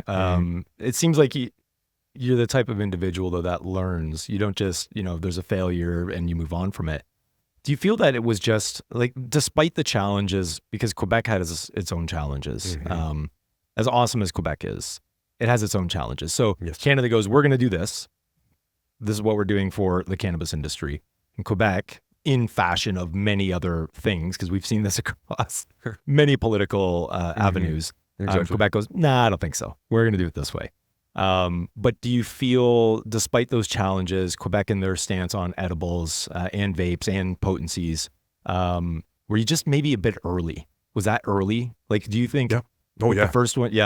I was early with both of them. I would still be early today. If I do my bin to bar sensual that's what I was thing, going to ask. I'd still be too early today. Now I learned that, you know, but back then I was, you know, it was very poetic to me to do this bean to bar. I wanted to know, like, you know, to be able to use cannabis as a tool for social changes, for, you know, like ethics, you know, like ethical supply chain, bean to bar, trying to treat people well, you know. I think, like, if we want to create wellness, it needs to be wellness before that. We cannot, like, treat people bad and try to create wellness with, like, mistreating people. Yeah. So I forgot your question. Sorry, I just got through it. No, I was just wondering, because I always go back to Gary Vee and he says stuff about success, right? And it's not that you're lost, you're just early in the process. Exactly. And I question that with things I do, things my friends do, things that, you know, interactions with individuals like yourself. And because I'm looking at that going, yeah, it makes sense, especially where we're headed. But I'm wondering, you know, and I don't even want to call that a failure. Alex, I don't think that's a failure. I really don't. I know you learn from it, and we learn from our lessons of failures. But to me, it just seems early. It was early. And if we were to fast forward 5-10 years into this industry, it would have blown up. And it will blow up because it will get there. I will do that brand at some point. You know? It's just it's just when it gets so it's just on the back burner for right now, as far as I can see. Oh yeah. But I do see that there, you know, and hopefully we do see the reform. But I mean, you've been in the world of edibles quite some time, even before legalization. 10 milligrams. Like, I'm pretty sure Anita was not putting 10 milligrams of cannabis on your wrist that you heard in this kitchen. And, right? and the mazoon I ate in Morocco were not 10 milligrams as well. But, you know, like, yeah, there's place for it. But I'd say, like, but it's changing. We see Health Canada's changing it very soon. They've at least tabled it. And obviously you live a lot closer to this because you're probably tracking daily. When is this going to happen? What are they going to do? How are they changing it? Especially being on the advocacy side of, you know, reform. So then you start Jublee. And Jublee is, I mean, from what we can tell, you're everywhere you can be so far. And the response is, like, people love the products, man. What was the first Jublee product? The first one. What was the first? First Jublee product. It's in the wake of what I call, like, legalizing cannabis in Quebec. We wanted to create product for Quebec before and then going elsewhere, which was the goal. And then, so the first Jublee product was the apricot and reishi variety that's not available in Canada yet, in the rest of Canada yet, but it's not like the best seller as well, but it's the way we legalized cannabis in Quebec. So there was this particular sandbox of, you know, like what we could do, what we couldn't do in shapes and taste and flavors and ingredient. So I forced the stakeholders, sending 28 various recipes to their own houses. It was bordering harassment at that point. And I was like sending them recipes and recipes and recipes that tell me what I can do. Because you told me that you will define it fairly soon. So let's make it fairly soon, you know? Yeah. So I decided to send that. And at some point they accepted this little like ball of like apricot with reishi, which is a super mushroom that grows in northern forest, Japan as well. It's called the mushroom immortality. It helps with the memory retention reishi, as well. It's in my mushroom blend that I take every day. Yeah. Yeah, same for me as well. I love it. It keeps clarity in the mind, but I wanted to have like this equilibrium between like, you know, like the cannabis that can, you know, influence the short-term memory loss, and then reishi could improve it, you know, so we have like the balance thing. It's always been about, you know, harmony, natural harmony that we wanted to put forward. So the first product was apricot and reishi. It was accepted by Quebec. So they said like the ball format was too attractive for kids. But at that point I was fed up. So I just smashed the ball, took a picture, sent it to the director, and she said, oh yeah, make a prism with it and it will go. We'll say yes. And I made a prism with it, and all my products are prism shaped now, just because of that conversation when I smashed the ball, just to say like, okay, is that okay? Can I sell? Fuck you is what it was. You're like, no, this is not going to work. Smash here. How about this? I was like, can I sell it now? Like, you told me like the ingredients are okay, and then you say the sphere is not okay. So like, let's make a prism out of it. So everything is in a prism shape. But you know, all of these edible line of product have been created by, as I mentioned, deep traditional anchor. So it's all, if you were to go in Northern Africa 1,000 years ago, and you were to get high on various edible product, it would look and taste fairly similar to what I do. Full spectrum extract in there, like nothing else but the, you know, nothing, no purification, no filtration, just a full spectrum crude kind of thing in there. So similarly to liquid hashish. And then we use flowers, we use spices, we don't use sugar, we use like the natural power of nature, no preservative agents, no chemicals whatsoever. We have a 16-month shelf stability. Even we have shelf stability that goes further than most gummies in the industry, and most gummies have this list of preservative agents, you know, in there, and we don't have any preservative agents, spices and flowers. And you know what is my biggest preservative compound in there? Weed. Nice. You know, full spectrum cannabis extract, terpenes, flavonoids. I mean, it makes sense. It makes sense. We used to go, like, we used to conquer world to get pepper, to conserve the meat, you know. That's right. It used to have to worth more than gold. Caryophyllene is the molecule in there, you know. I've got caryophyllene. I decide to extract caryophyllene rich bud wash with my subcritical crude extract. So it allows me to bring all that goodness, you know, in there, and to have like this side effect. And the side effect of my product is conservation. It conserves it naturally through the inherent power of nature, of fruits and spices and what we use in there. That is awesome. I love that, because I geek out on a bit of history when it comes to that, especially as soon as you started talking about pepper, and there was a pepper war going on at one point in time, especially as many ships were crossing the ocean, and they're looking like, how the hell do we keep this meat? Like, it's going bad. They would leave the harbor, and a week later, it's just rot. They would die from it because it would kill you. The rotten meat, continue to consume it. That is so cool. And it's in stark contrast against what we're seeing so many other companies doing, which is, no, we need to add this, we need to add this, we need shelf stability, and it's got to last at least a year. Just nature, nature as nature intended, right? Sounds like a commercial. I'll take notes of it. Yeah, but I mean, it really does. It really does make a lot of sense. And you know, for so many, I think that when they see a product like that without understanding the history and the founder's history and your travels and what you've experienced, it becomes something that you can attach yourself to. Like, even just that tidbit, if I were to break that out and remember that, I would say I'd be loyal to Jublee products based on that, Alex. Like, just based on that. The fact that you're so open about it, the travels. I mean, you're talking about reishi and some of these other mushrooms. There's a huge trend, right, around the mushrooms right now. And it shouldn't even be, I hate when it's something that is so important, that has been around for centuries, millennial, even really, millennium. Oh, yeah. That it's like it's a new thing. Oh, this is a new thing. You know, we've got this mushroom for that. Joe Rogan mentioned something, and all of a sudden, you know, mushroom sales go up. Right. Maybe one day Wes and I'll get there. We mentioned Jublee, and all of a sudden you're you know, a multi-million-dollar company overnight. You already are, but up for it. Yeah, let's see where we can get with it. But it just makes so much sense. How do you, aside from being at various conferences and expos and speaking opportunities, it's very difficult to educate the cannabis consumer, right? How do you ensure, because I mean, packaging in essence in any other CPG was meant to educate, right? I've said this before on, you know, various podcasts in public and speaking sessions, that my old advertising studies and marketing studies where the package was your immediate opportunity to educate a consumer. Shampoo was the most studied, right? When it came to this, benefits of this, we can't talk about benefits. How to use it, do this, use case. Okay. If you got something fancy in the cannabis industry, yeah, you can put those instructions in, but how do you educate the consumer when you're so restricted? Because this history, this understanding of the formation of your company and the products that are in the packages, again, it seems so early, right? I'm glad that your product is here, but it seems like you're constantly fighting an uphill battle. How do you do that? How do you do that, Alex? I don't know. It's not easy every day, I would say. Education is key, as you mentioned, because we need to get the word out there. It's not a gummy, it's not a chocolate, it's a fruit bite. What's a fruit bite, And then we don't want to lay the burden on the bartender's shoulder as well. So like education contests, doing podcasts like we're doing today with you, like this gets the word out there. I'd say like we're getting like a lot of repeats. So when the product gets into people's mouth and in their lives, the effect of the product, the deepness of the crude that we use and the love that we put in it, it's felt. And we feel it, we've got 50% even more market share in Quebec, and we're getting there, we're pushing in, everywhere we can.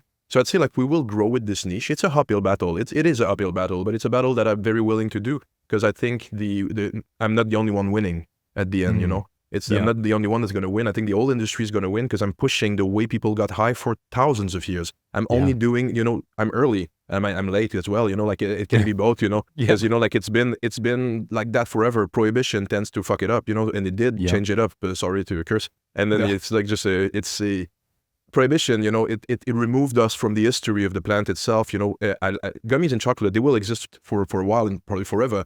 But they are a direct result of prohibition. They are a direct result of it because I used to do it. I used to do, gummies and caramels and all of these things because they were a slick way to put cannabinoids into product and to sell it into festival, hide it everywhere on your body. We used to have 50 milligram edibles. But, I'd say like what we're trying to push forward is the way it was before, the way that the prohibition removed that way. And we're pushing it back. We're pushing it to education. We think while using Nordic fruits and terroir product, it will get a... the national fiber as well in the Canadians. So like in the blueberry lavender fruit bite, we use natural wild hand-picked blueberries as well and lavender that I grind myself in a -20 environment, So it's all these little things that will create, like the essence of the product. And when people eat it and when they have the little product card and when they have an interaction with a bartender that's been trained by us or by our capsules or by various endeavors, we can see, like the light in people's eyes. Like, okay, I know what it is. It's not just an edible because cannabis is not centerfold in our product. It's one of the tools that we've been using. Only one amongst many. We don't sell cannabis. We sell a way to bring wellness in your life in the various ways, with bath salts, with topicals, with edibles, and then with other products like hashish as well that just came into market 2 weeks ago. So yes, we're living an uphill battle in some category, but we also have other products that are coming into the most mainstream categories. But even then, we're pushing it with our own methods, or our own narrative. You see the Montreal style aged hash. It's not Moroccan hash because it's not Moroccan hash. It's not grown in Morocco. It's not made by a Moroccan person. I'm not Moroccan. It's not a Moroccan strain. It's a Montreal style aged hash made with Moroccan techniques. And we're launching fairly soon a sticky hash. It's not going to be an Afghan hash. And it's okay if people call it Afghan, Moroccan. Sure. For me, it's not. I won't do it because I know that my friends in Morocco, if I would call it Moroccan, they would say, "Dude, you're never going back." Yeah, it's not gonna pass. And we've been talking about cultural appropriation. It's way worse than dreadlocks. It's way worse than dreadlocks. It's because calling it Moroccan. If you're Moroccan and you did it in Morocco and then you curated the particular Belgian strain, but in my book, if I'm not importing the hashish from Morocco, I'm not going to call it Moroccan.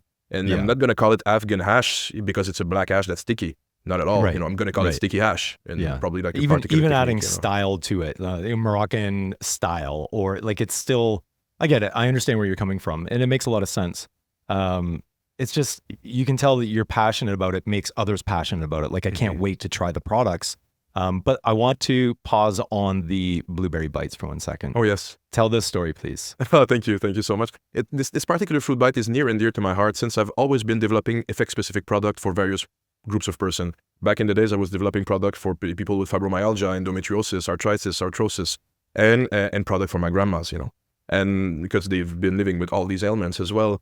When I was a kid, my grandma used to send me picking various fruits, blackberries, blueberries in the woods around, and I used to bring them back these wild fruits. And she used to do jams, your classical jam, but she used to do this little jam with her own lavender flower. And that's the jam she would give us in the evening to calm us down, so she'd be able to read her book. She was harnessing the power of linalool and caryophyllene that's in the lavender flower, because there is caryophyllene in the lavender as well, as much as not as much as in the pepper, but still a little bit. So it was a muscular relaxant for us, a calming agent for us, so she could read her book, and in a supernatural way. And now my grandma's 93 years old. She's still with us. She's been inspiring me all over all my journey. And she's eating these little fruit bites before she goes to sleep.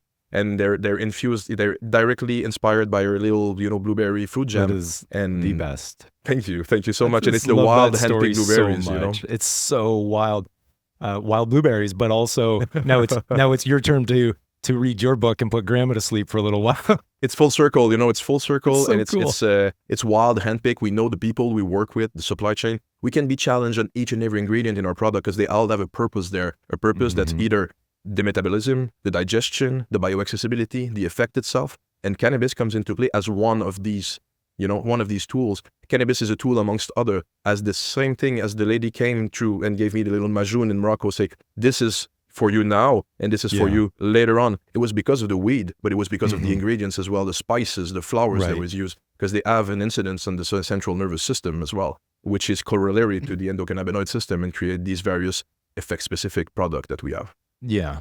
Well, that makes so much sense. And one of the things that, I don't know if it's new consumer, I don't want to categorize anyone within the cannabis industry, but there's a lot of talk on terps, right? And for myself, terps, like show me your terps, right? I want to see them. And it's funny that you mentioned the linalool. I think Wes got to experience this. There was a certain cannabis product that we tried from a very prominent, very, very good product. It was flower, very high in linalool. Way different experience. Like when that one is top of the charts and in high amounts, it is worldly for sure. Completely different. So I find it strange though that we're almost clinging to terps, and I want to be careful with even what we do and what we promote, because obviously potency is not king. It doesn't need to be. And how many terps are in it? We talk flavonoids, there's so many other things, but in those types of dosages, like these terp profiles are existent in nature already amongst so many other genius of plants. Like, right? So when you're talking about food combinations and understanding this, even without adding cannabis to it, there's an experience to be had if the right chef were to combine the right ingredients based on those flavor profiles, the terpene profiles that you can, you talked about your grandma wants to read a book. It's time for you little guys to just settle the hell down for a little bit. And she would give you these bites. And because of the terpenes and the effect on the endocannabinoid system, help me understand that though. There's the CB1, CB2 receptors, obviously cannabidiol and THC, much different. Do the terps have a play on the endocannabinoid system? Not all the terpenes, because terpenes and cannabinoids, they are conventionally applied in science to name particular things. Back in the days, even cannabinoids, even some cannabinoids were believed as being terpenes, and then conventions changed it afterwards. So some terpenes will have some influence on the endocannabinoid system, but most terpenes have an influence on the central nervous system and the endocrinous system as well. Okay. So both other systems, but all systems are not independent. They're all intertwined. They work together. There's an entourage within the entourage. Right. So let's say like we have the caryophyllene. Caryophyllene is there's three in my studies. There are three terpene that have been recognized as being potential cannabinoids. Caryophyllene is one of them, because caryophyllene interacts with the CB1 receptor. So usually when a molecule will do that and comes from a plant, it would be qualified as a phytocannabinoid. A phytocannabinoid will be a cannabinoid-looking molecule that will interact with cannabinoid receptors into the mammal body, or into the human body. And then most of the other terpenes, we're talking about pinene, limonene, farnesene, all of these. Most of them, they will interact with the central nervous system. And that's been well known for a long while. And these theories, some of them are very dominant and very, very peer-reviewed as well. There is even an industry in the casinos that is based on particular terpene mix that they will spray on top of the various machines to keep people playing. So each and every casino in Vegas, they have their company, their proprietary mix of terpenes that actually makes people want to play more, feel more relaxed, and they hack. It's a biohacking. What the fuck is going on? I knew that they pumped oxygen in, but now that oh my God. I mean, wow, that we could get right into that for a long time. And I won't, because that is, we'll maybe do that over one of your bites and just spend the weekend together talking about that kind of stuff. But I wonder on that note, who's going to be the first dispensary chain to start pumping that through their stores, so that when you walk in, it's like, oh, I have hours to shop in here. Let me sit down. Yeah, I got time. Well, that'd be a good way, like essential oil, aromatherapy. I do that every day. I've got my little vaporizer. I do yoga, pinene. I biohack myself. Pinene gets me uplifted. It gets me to breathe more oxygen in every breath that I take, which is bronchodilation, which is it's a natural phenomenon that occurs when you breathe pinene, even in forests. So we can actually use these various compounds to trigger various reaction into that. That's what I use in my bath salts as well. CBD in my bath salt is super effective. But if my bath salts were sold into a natural product section without the cannabinoid, there will still be a pain relieving bath salt in my cream as well. Cannabinoids enhance an effect that's already there in the products. That's the same way for all the portfolio, besides the hash, because if you remove the weed from the hash, that's not hash. So. Yeah. It's, man, that's, I've never really thought about some of that in some ways. How important is it for full spectrum? Maybe let's do this. Help us understand the difference in our audience, to understand the difference between what is full spectrum and what is not. What do you even call non-full spectrum? Non-full spectrum? I don't know. Hey, it's a convention that needs to be defined, I would say. But for now, what we say is that there's full spectrum, broad spectrum, and everything else. Like a full spectrum would be like an extract, such as a RSO, such as a BHO, such as a rosin, such as an hashish. Hashish is a full spectrum kind of extract, and one of the fullest spectrum of extract you can have. Keef is a full spectrum extract as well. And some technology like butane, BHO, as I mentioned, or a CO2 or a rosin press can get you full spectrum, various types of texture. So for us at the facility, we use subcritical CO2 bud wash with locally sourced weed to actually achieve that. So we get pretty much everything from the plant besides the fiber and most of the chlorophylls. So that's what we call our full spectrum extract. So there's flavonoid, there's terpene, there's minor cannabinoids, there's esters as well, tropicana ester, and various types of thiols as well, and other molecules that actually have and could have an incidence on the central nervous system, on endocannabinoid system as well. So full spectrum would be an extract that actually gets most things out of the plant besides the fiber itself, and will keep it without filtering it. Sometimes it can be filtered, because as you know, rosin, it's done through a little bag. That's a size of micron, particular size of micron, similar in my CO2 machine. So filtration does occur in particular types of extraction.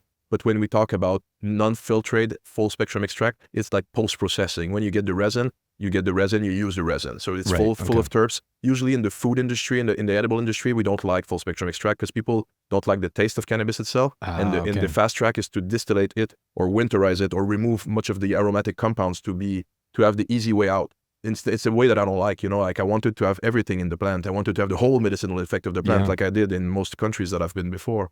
So full spectrum extract, that's what we did. So we decided to have the full compound. And then we can have a broad spectrum extract, which would be my full spectrum extract, that I would have winterized, remove some of the wax, some of the thiols, some of the, bitterness of it. Yeah. But these bitterness, for me, it's a challenge. It's a challenge that we actually did win many time again in my career, so we can do it. So every product that you see behind me are made with these full spectrum extract, obviously.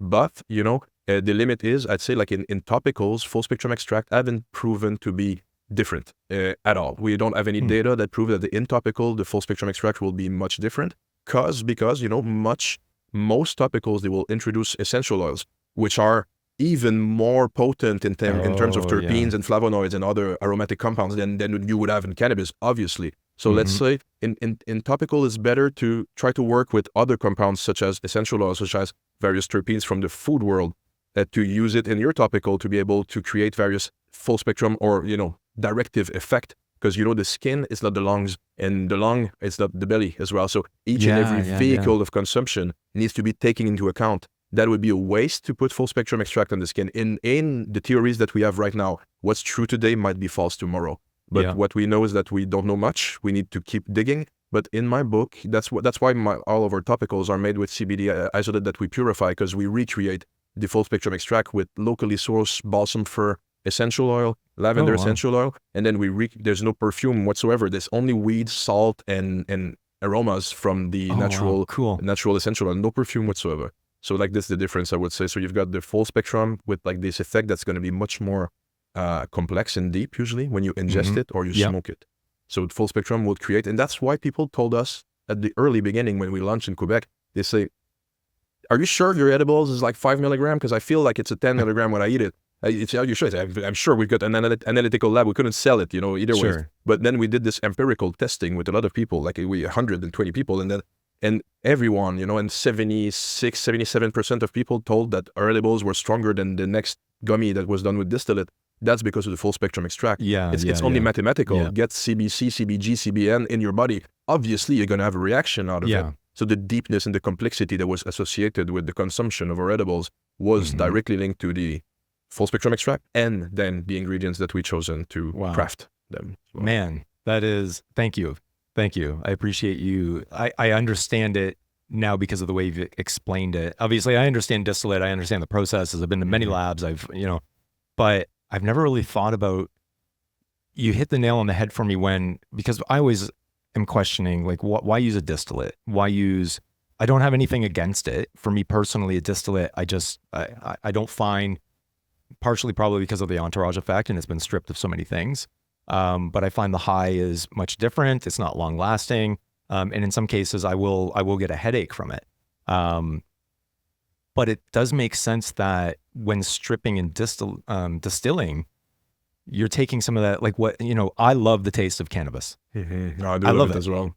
Give me a cookie, the stronger the cannabis tastes, that, if it's used canna butter, whatever it might be.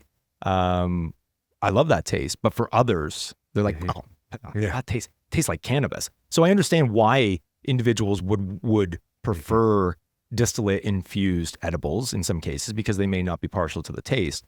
But I do, like, obviously with your science and what you're doing and your food combining, you're making it so that it's an experience. It's not just one standout flavor of, it's weed. So I appreciate it. See, Wes, it pays to be the dumbest guy in the room like me. You ask the right question, you get the right answers. That's how I get my knowledge as well. I'm always I'm never the smartest guy in my rooms as well. That's where I get the spitter. John Prentice introduced me to that term, the spitter, the smartest person in the room. And typically they are the dumbest. And that's why I like to sit there. And I used to love being in board meetings and stuff, especially at an executive level. And someone would be explaining something, they got a PowerPoint. I'd just look around and I'd be like, am I the only idiot here that doesn't understand what the hell they're saying? And people are like, finally, yes, I don't get it. I don't. And I'm like, why don't you fucking speak up, man? A lot of people, a lot of time is spent, saying stuff that should be emails. Oh yeah, don't get me. Yeah. That's so true. That is so true, man. Okay, so let's visit this. You've got a lot of products.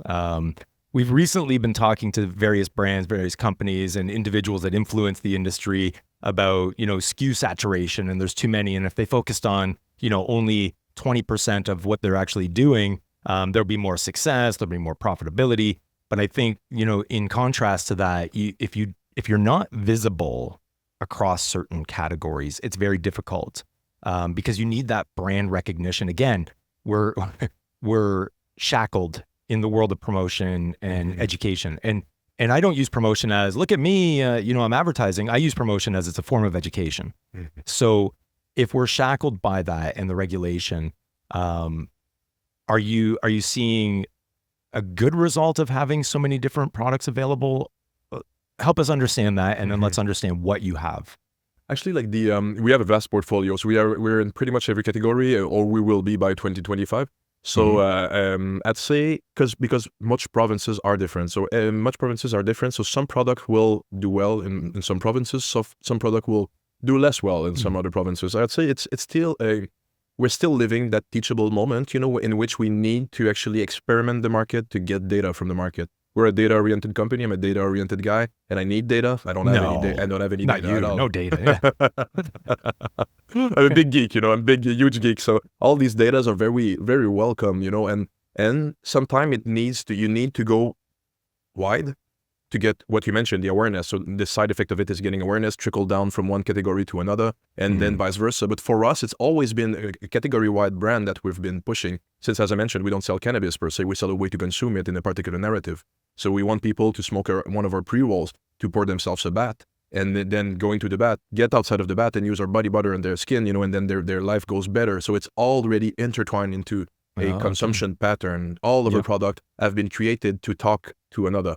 So they've been created for the people. Like I love hashish, so I take my bath with my apple and my snake of hashish in there. So I love that. It's one of my best thing I can do in the Friday afternoon. So it's like I want people to be able to harness the power of the product that we provide. And I think the best thing that the best thing you can take from this product is when you use them together. So that's why we provided this full portfolio of product that's edible centered, topical centered as well. And then we've got all of these little product that comes around it. The extract itself, we've been selling this like little syringe of extract, of full spectrum extract that we've been selling just because people were telling like, oh yeah, I like the effect of your product, but I would like to enhance it, And for most of my life, I've been traveling with my own liquid hash, the syringe that I would put on my edibles to enhance them because it's not strong enough for me.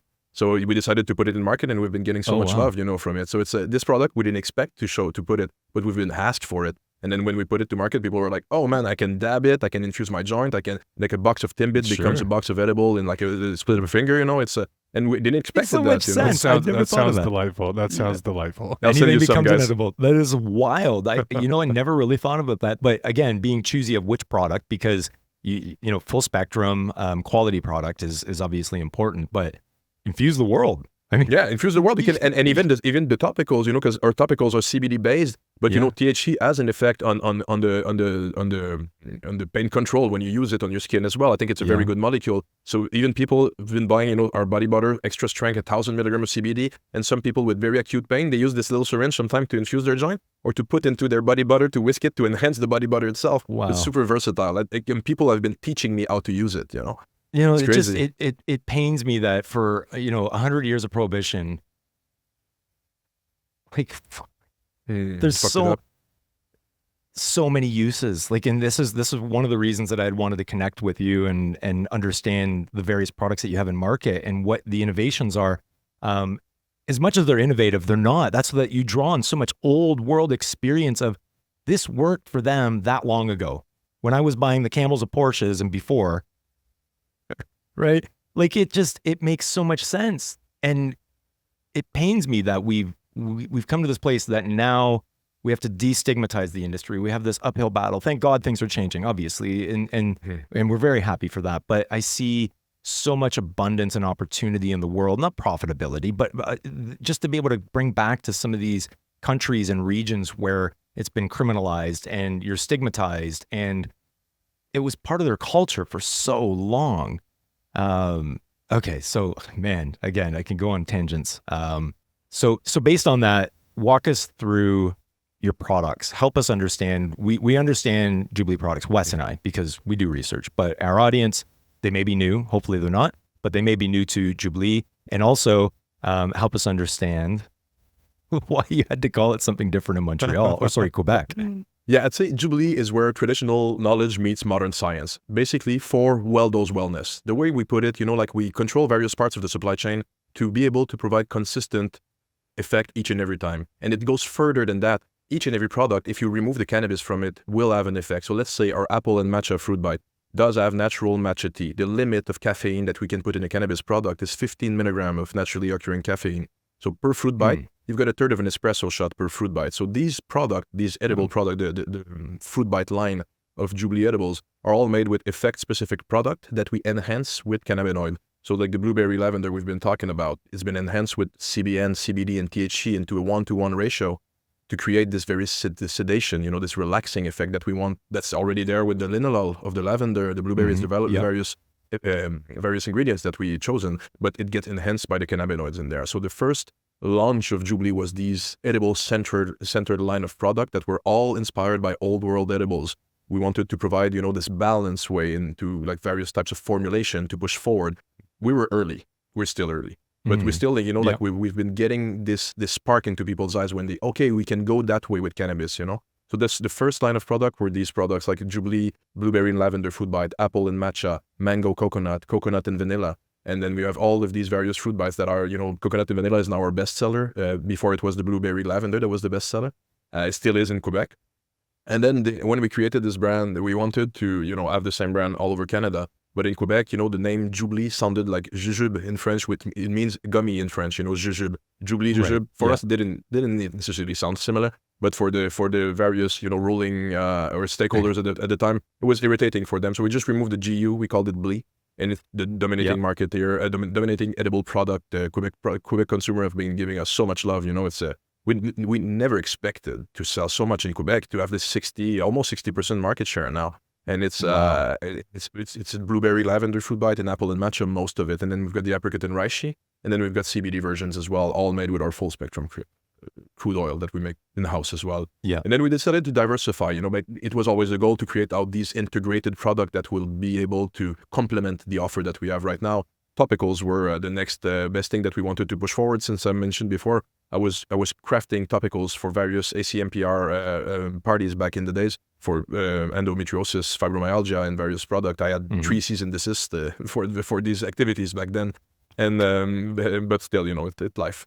And there were these particular topicals, my bath salt made with chunky Himalayan bath salt, and this body butter made with whipped mango butter that, like people loved it. It created so much happiness around, these people for decades ago. And I created this product with my grandma as well. So it's very effective. And that's why we decided to launch these ones first. But in the last 25 years, I've developed probably 375 cannabis products, and that can be, divided again and again and again into various other products. So, but in all of these, that's why we chosen Jublee fruit bites before, because they were linked to this natural kind of supply chain that we wanted to provide, and this very ancient and traditional way. To complement it, I wanted to push this fat-based topical in the mind with Anita in the Philippines, and that's where it began, and it continued through the various patients that I helped back in the days, and that culminated today with the Jublee skin body butter that we have now in markets in various places in Canada.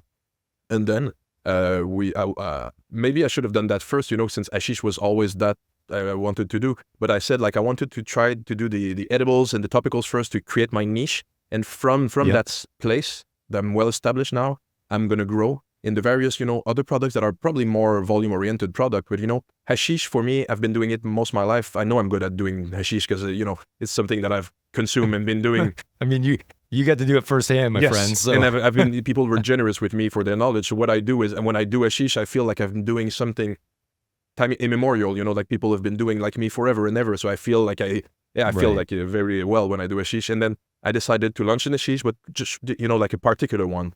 So we studied every hashish that came from the port of Montreal, every traditional hashish that came, Moroccan, Jamaican, Lebanese, and, Indian. And we decided to HPLC, it, and terpene and everything. And I wanted to recreate the jar feeling of the 80s when people opened the jar, So that's why the first hashish we launched is the Montreal style hashish, because we worked forever to create this. And then blindfolded people, 10 from West Canada, 10 from East Canada with Quebec. And I wasn't ready to go to market if above 75% of these people told me, oh, that's the import jar. That's what I'm going to smoke.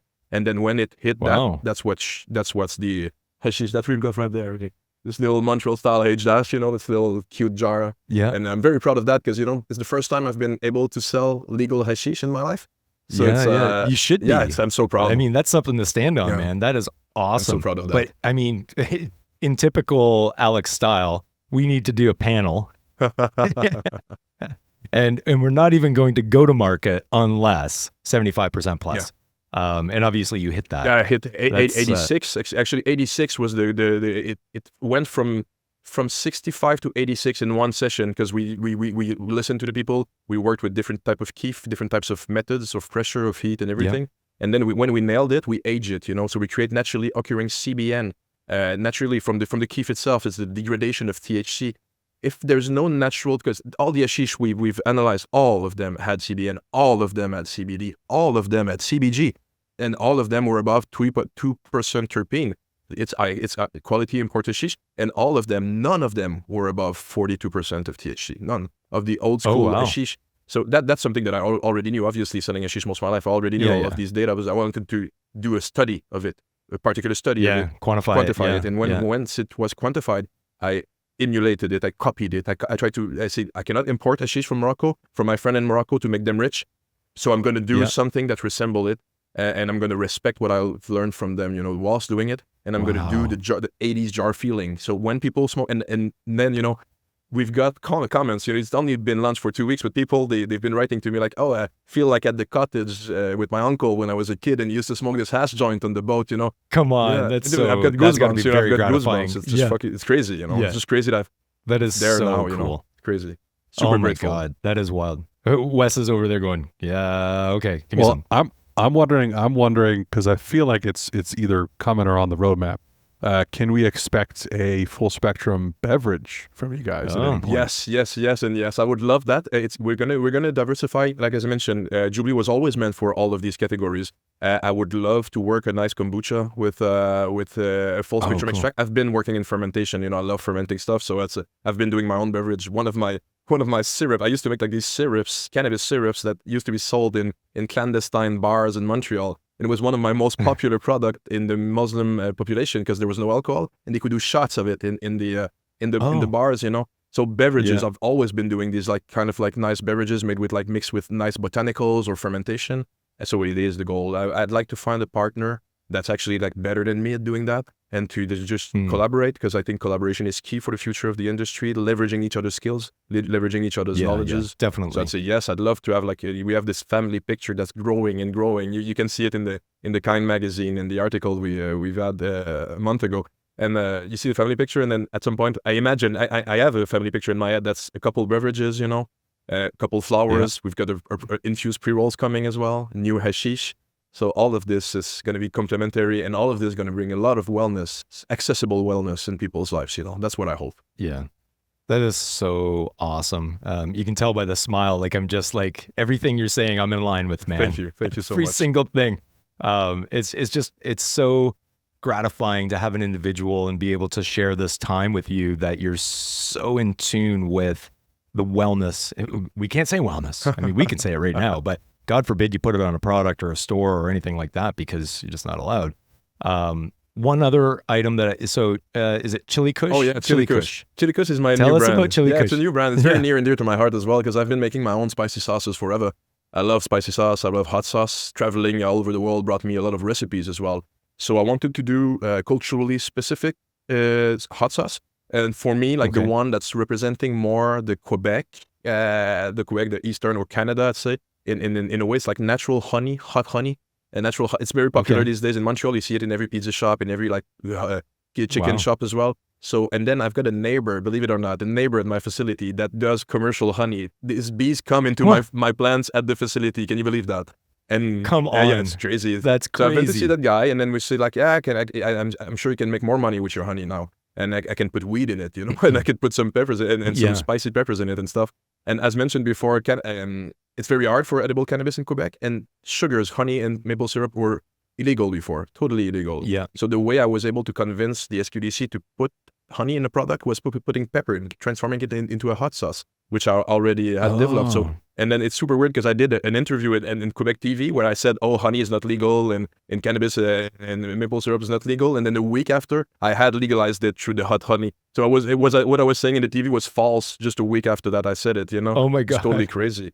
But it's a wonderful thing that we were able to do what I always wanted to do with cannabis. It's a territorial collaboration, leveraging each other's skills, being the good corporate citizen, the rising tide, you know, that we can be. And so like this partner, we use all of his honey. We infuse it with Quebec cayenne pepper, and we put Quebec weed in it, you know, and we make this very nice hot sauce that's, you know, as potent, nice, you know, and it's good on pizza, it's good on everything.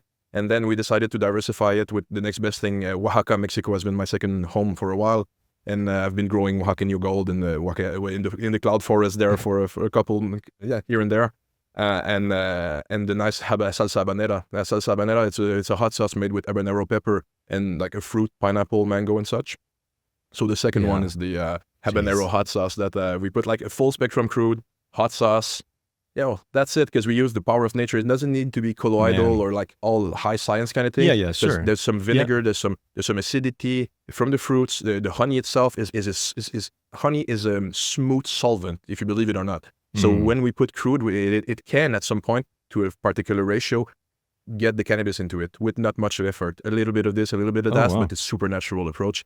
And, you know, like I've got my jar of hot honey at home and I've been pouring it on everything. So Chili Kush, it's not in Ontario yet, but it's coming. And probably not quite for market based on your own personal stash. I would assume that it's a little bit more potent it's than what's allowed. It's a bit darker. It's a darker honey. It's a bit richer now. No doubt. No doubt. Oh my God. Alex, we could go on forever. You're just such a pleasure to speak with and so knowledgeable. I love being educated. I know Wes does as well. Likewise.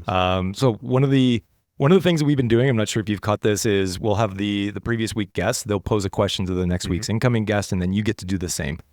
So last week, who was it again? Well, we kind of have a bit of a chain question going on at the moment, I'll cover this. So 2 weeks ago, we had Jonathan Wilson on from Crystal Cure, and he posed the initial question, which was, you know, the industry's people in the industry are kind of in a bit of an echo chamber at the moment, right? Where LPs and brands and retailers are all kind of voicing their concerns about different things, right? Excise tax is the problem. Overregulation is the problem. Marketing restrictions are the problem. Everyone's voicing their concerns, but it's a big echo chamber going on at the moment. And Jonathan Wilson posed the question, how do we get the LPs and brands and retailers together for a common message that we can communicate to the consumer? Because the most effective lobbying for these types of changes in the industry, from dairy and things like that, have all come from when consumers finally got involved and that message started to get back to the government, right? So last week we had Glenn from 61 Charlie One, a veteran brand, and his answer and kind of response to that question was, that's all well and good, but what would the consumers do with that information? So in your mind, if consumers had all that information from us, we had a united message on this is what we want to say, you know, this is how we get together, this is how we want to communicate to the government from the consumer. What would consumers do with that information? Would they be able to do anything? I realize that's a fairly long-winded question, but we're kind of in a chain here, so I apologize. No, it's a very good question. I'd say, as a lobbyist myself, as someone that's been, you know, trying to muster everybody to go into a particular direction, to tackle particular issues, I'd say consumers need at some point to get into the discourse itself, because they're the one that don't receive the proper value for their money, I would say. But I believe that organization, being organized is key. And so like consumer organization must, you know, bloom at some point. Angry consumers, as angry as I am as a businessman sometimes, we need people that say, oh, I really want this and this and that. And these people exist. So with this information, we can federate, you know, federation of interests. So I'd say consumer needs to get into the arena. When is a good question. How is another good question. But the how, I can say it's going to go through associations. It's not individuals here and there. The government are not open to listening to most people, I would say. If you want, you need to be a lobbyist. And even then, it's super hardcore because most lobbyists are paid. And then if you want to do a pro bono kind of thing, it takes time.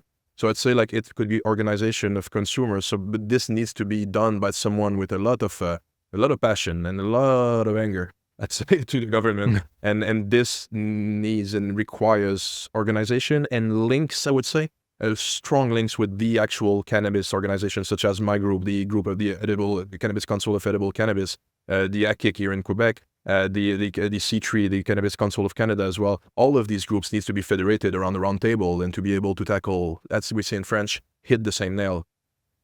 That makes all the sense. Amazing. So with that, thank you, by the way. With that, now you get to pose a question to next week's guest. You don't know who they are. They may or may not be part of the cannabis industry directly, but you can now pose a question to them. You can continue the chain as we have, or start with a completely fresh topic. It's totally up to you. I think I'd say I'll continue with the theme of the chain itself, because I think it's a theme that needs to be exploited as well. So the question would be, what are you doing for this to happen? What are you doing? Is it education, or what's the consumer directed endeavor that would help making this, you know, happen? That would be a good question, I reckon, because I've got a couple answers as well from my side, what I'm doing, you know, to get to this. And it's going to be hard, and, you know, hard way, but it needs to get there. And when the consumers are as mad as the business persons, things are going to move forward, I would say. Yeah. I do think that you have hit that nail, right? Which is the consumers need to be affected somehow. And even though they are, they don't realize it yet. And it's going to take some time. It's going to take lobbying. We know lobbying. Where does that go? As a group, there's power in numbers. We get that. But the consumer right now, they're just happy. I can go in a dispensary. I can get the product. I can see these products on social, okay, great. But let's not forget the tough economic times that everyone is in. There's been positive and negatives surrounding all of this topic. But the one thing that comes out is even with tax reform, doesn't mean that the consumer is going to see any savings because the government still wants them at the end of the day anyways. So I do think that, when we start focusing in or honing in on the areas of, milligrams, right? What's available. We've seen that Health Canada is tabling that. They're looking at things like that. But there are other effectual areas that need to be addressed, and the consumer just doesn't realize it yet. And I don't think that we in the industry know all of them yet either. So that's why we want to spark and engage in this conversation a little bit more. What is the outcome? I don't know. I see Wes, I see Alex running and chairing the board that the coalition that we put together, the federation to challenge the government. If anyone was the individual that I think could do it, it could be Alex. Thank you so much for your mouth. Hey. I'd love to collaborate. I've been, like we say in French, a knife in my mouth and, running forever. And that's what I want to do, because things, and even when I'll stop selling cannabis, I've been selling cannabis for 20 years and I'll be for the next 20 years. And even when I stop, there's still going to be a lot of work to do. Oh, I yeah. believe so. Yeah. Well, and that's what we say, the current state is so infantile of where we've come, even though, again, centuries and centuries and centuries of cannabis use and advocacy, but we're still so infantile when it comes to an industry. But fast forward 10, 15, 20 years, I've said this, I say it time and time again. People are probably, sick of hearing it. I say it ad nauseum. It's just, where will we be in 20 years? Where will we be in 30? Like, I don't go to someone's trunk to buy a bottle of moonshine, right? If I do want to partake, I go somewhere else. I go to the LCBO or the SQDC, whatever it might be. But anyways, I'll digress on that. No, but it does make, accessibility, diversity of the product itself. Because for us, we've been mentioning like the money that the consumer puts in the product. For us as a product that's oriented through the supply chain to the ethical way we source, the cost of the product is the food that we put in it, like the cannabinoids, as extractor, we could put a lot more cannabinoids and not even impacting the price. I can triple the amount of cannabinoid and I could actually vouch it to my board. I need to talk with them, but having the same price, 3 times more cannabinoid, it would still have margins, but then because of the excise, I wouldn't have margins, obviously not. But, if we can find a way to trying to balance, more cannabinoids, and not too much of the excise influence on it, which is going to take a lot of time, then the consumer will have a lot more milligrams of cannabinoids and the particular product they wish to have for the particular effect they wish to have. Right. But since then, we'll have the little syringe of applicator, so people will be able to enhance their own edible, make a little sandwich of Jublee fruit bite like I've been doing every day to benefit from the superfoods and to enhance it to the 25, 30, 40 milligrams that I require. Yeah, that is, I love it. I like the top-up opportunity, that's for sure. The syringe is definitely a product that needs to be in market, regardless of which edible. Hopefully you're choosing, full spectrum Jublee products. But Alex, listen, you've become very close, and I'm sure I'll be calling you when I need advice when it comes to understanding the world of full spectrum edibles. But also very excited that you have hash on the market. Looking forward to the pre-rolls as well.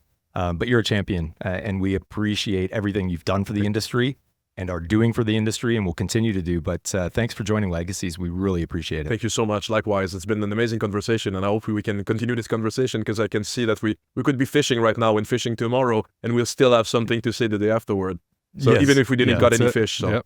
Yep. Yes, for sure. Thank you. Well, thank you so much, my friend. Likewise. Thank you so much. Thank you for having me. Appreciate it. Well, now we know the world of Jublee.